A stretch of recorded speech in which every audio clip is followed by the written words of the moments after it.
अस्सलाम वालेकुम वरहमतुल्लाहि वबरकातुहू। मैं हूं शाहबाज हुसैन। आप देख रहे हैं हमारा और आपका प्यारा सा चैनल इस्लामिक मसाइल वर्ल्ड। आज मैं आपको बताने जा रहा हूं कारोबार में बरकत, रिस्क में बरकत के कई वजीफ़े, यानी कि कई ऐसी दुआएं जिसको हम पढ़ें तो इंशाअल्लाह ताला हमारे कारोबार में बरकत होगी, रिस्क में बरकत होगी। यानी जिन लोगों का कारोबार ठीक तरीके से नहीं चल रहा है, रोज़गार की वजह से, रोज़ी की वजह से परेशान हैं, अपनी दुकानें, अपनी जॉब इसकी वजह से परेशान है, दुकानें खोल रखी हैं, कारोबार खोल रखा है, मगर कारोबार ठीक तरीके से नहीं चलता है, हम इसकी वजह से बहुत परेशान रहते हैं, ब्लड प्रेशर लो हाई हो जाता है। तो आप लोग बिल्कुल भी परेशान ना हों, इस वीडियो को पूरा देखें, एक भी सेकंड की वीडियो स्किप ना करें। जो आप पहली सूरत देख रहे हैं, सूरह कौसर, अगर हम इसको रोज़ाना पढ़ना शुरू कर दें, यानी कि रोज़ाना इसका विर्द करना शुरू कर दें, कम से कम इसको 10 बार, 15 बार, 20 बार, 30 बार, जितना भी हम इसको ज़्यादा से ज़्यादा पढ़ सकें, अगर हम सूरह कौसर को पढ़ते हैं तो इंशाअल्लाह ताला इसके पढ़ने की फ़जीलत व बरकत ये है कि हमारे कारोबार में बरकत होगी, रिज़्क में बरकत होगी।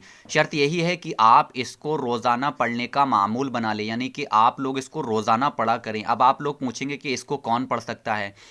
इसको घर का कोई भी शख्स अपने कारोबार में बरकत के लिए, रिज़्क में बरकत के लिए पढ़ सकता है। या आपकी दुकान है, दुकान ठीक तरीके से नहीं चल रही है, आप उसके लिए इसको पढ़ सकते हो। इसको पढ़ो, इंशाअल्लाह ताला आपके कारोबार में बरकत होगी, रिज़्क में बरकत होगी। यहीं एक दूसरा मैं मुजर्रब वजीफ़ा बताने जा रहा हूँ, रोज़ी में बरकत का बहुत ही बेहतरीन नुस्खा। हज़रत साहिल बिन साद रदी अल्लाह ताला अन्हु से रिवायत है कि नबी करीम सल्लल्लाहु ताला अलैहि वसल्लम की बारगाह रिसालत में एक शख्स आया और उस शख्स ने आपसे गिड़गिड़ाकर बयान किया कि नबी करीम सल्लल्लाहु ताला अलैहि वसल्लम, मैं अपना कारोबार करता हूँ, मैं अपना काम करता हूँ, लेकिन मेरे कारोबार में बरकत नहीं होती है। मैं रोज़ी की वजह से परेशान रहता हूँ, रोज़ी की तंगी की वजह से परेशान रहता हूँ, मेरी माली हालत काफ़ी ख़राब हो चुकी है। तब नबी करीम सल्लल्लाहु ताला अलैहि वसल्लम ने इरशाद फरमाया, आपने कहा कि आप जब घर में दाखिल हुआ करो या घर का कोई भी शख्स बाहर से आकर घर में दाखिल हुआ करे, दाखिल होते वक्त सबसे पहले घर में सीधा पैर दाखिल करे, उसके बाद सलाम करे, सलाम करने के बाद आप बिस्मिल्लाह पढ़ा करो, बिस्मिल्लाहिर्रहमानिर्रहीम पूरा पढ़ा करो। इसको पढ़ने के बाद फिर आप कम से कम 3 मरतबा दुरूद पाक पढ़ो। दुरूद पाक पढ़ने के बाद आप कुल हुवल्लाहु अहद पूरा पढ़ा करो। इसको पढ़ो तो इंशाअल्लाह ताला आपके कारोबार में बरकत होगी, रिज़्क में बरकत होगी। उस शख्स ने ऐसा ही किया और वो शख्स कुछ दिन बाद फिर नबी करीम सल्लल्लाहु ताला अलैहि वसल्लम की बारगाह रिसालत में हाजिर हुआ और उसने कहा कि अब मेरा कारोबार ठीक तरीके से चल रहा है, मुझे किसी भी तरह की कोई परेशानी नहीं है, मुझे रोज़ी की कोई परेशानी नहीं है, मेरी रोज़ी ठीक तरीके से चल रही है। ये मैंने जो आपको बताई है ये रिवायत है तफसील कुर्तुबी और अल कौतुल वदी की। तो ये मैंने आपको एक सूरह बताई, सूरह कौसर पढ़ने की फ़जीलत। इसको हम पढ़ते हैं तो हमारे कारोबार में बरकत होगी, रिज़्क में बरकत होगी। और दूसरा मैंने आपको बताया कि आप जब भी अपने घर में दाखिल हुआ करो तो दाखिल होते वक्त आप सबसे पहले सीधा पैर घर में रख के सलाम किया करो।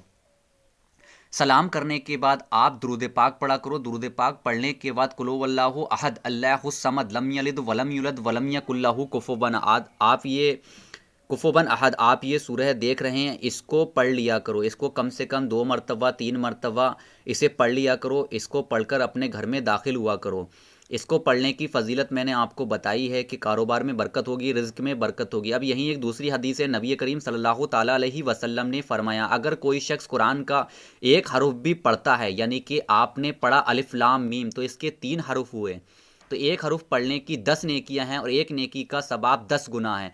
तो आपको इसका सबाब मिला, इसके साथ साथ आपके कारोबार में बरकत होगी और रिज़्क में बरकत होगी। तो मैंने आज आपको ये 2 ऐसे वजीफ़े बताए हैं जो कारोबार में बरकत के लिए, रिज़्क में बरकत के लिए। अब तीसरे वजीफ़े की तरफ बढ़ते हैं, उसको ध्यान से सुने। दूसरी जो फ़जीलत मैं बताने जा रहा हूँ, सूरह फातिहा की फ़जीलत। अगर हमारे कारोबार में बरकत नहीं है, रिज़्क में बरकत नहीं है, तो आप सूरह फातिहा को रोज़ाना कम से कम 29 मरतबा, 30 मरतबा, 40 मरतबा, जितना भी आप मुनासिब समझो पढ़ सको आसानी से, बावजू होकर इसको रोज़ाना पढ़ना शुरू कर दो। इंशाअल्लाह ताला आप ख़ुद ब खुद देखोगे कि 1 या 2 हफ़्तों के अंदर, यानी कि 1 या 2 हफ़्तों के अंदर आपके कारोबार में कितनी बरकत होगी, रिज़्क में बरकत होगी, रोज़ी की तमाम परेशानियां खुद ब खुद ख़त्म हो जाएंगी। ये आप स्क्रीन पर देख रहे हैं सूरह फातिहा।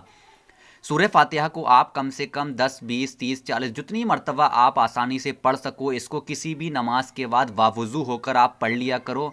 इंशाअल्लाह ताला आपका जो भी कारोबार चल रहा है, आप रोज़गार की वजह से परेशान हैं, बेरोज़गार हैं, आपका कारोबार नहीं चल रहा है, इंशाअल्लाह ताला आप इसे पढ़ोगे, आपके कारोबार में बरकत होगी और आपका कारोबार बहुत ही बढ़िया तरीके से यानी कि ठीक तरीके से चलेगा। अब मैं आपको बताने जा रहा हूँ यानी कि कुरान पाक पढ़ने की क्या फ़जीलत है, यानी कि अगर हम ये सूरतें पढ़ेंगे तो इसको पढ़ने का सवाब व फ़जीलतें तो मैंने आपको बता दी हैं। फ़जीलतें ये हैं कि आपका कारोबार ठीक तरीके से चलेगा, कारोबार में बरकत होगी, रिज़्क में बरकत होगी। रिज़्क की तमाम से सुनो कि रुपया तकसीम करने से ज़िक्र अफजल है। अगर किसी शख्स के पास बहुत सारे दिरहम हैं और वो तकसीम करता है और एक दूसरा शख्स है जिसके पास दिरहम नहीं है, वो कुरान को पढ़ता है या ज़िक्र अल्लाह करता है, तो ज़िक्र अल्लाह उस दिरहम करने से ज़्यादा अफजल है। यानी कि जिसने कुरान पाक पढ़ा तो वो ज़्यादा अफजल है, ज़िक्र करना ज़्यादा अफजल है पैसे किसी को देने से। तो आप खुद समझ सकते हैं, अगर हमने किसी को पैसे खैरात किए उससे ज़्यादा कहीं अफजल है अगर हम ज़िक्र अल्लाह करते हैं, कुरान पाक की तिलावत करते हैं। ये हदीस थी तिबरानी की। आज मैंने जो कुछ भी आपको बताया है ये सब हदीस की रोशनी में बताया है। आप इस पर अमल करें, इंशाअल्लाह ताला आपका जो भी कारोबार है, आप जिसकी वजह से परेशान रहते हो, इंशाअल्लाह वो ठीक तरीके से चलेगा। तो अब मैं आपसे जाने की इजाज़त चाहता हूँ। इंशाअल्लाह ताला कल फिर मुलाकात होगी 2 और वीडियो में। दुआओं की गुजारिश। मैं हूँ शाहबाज हुसैन। अल्लाह हाफिज़। शब खैर।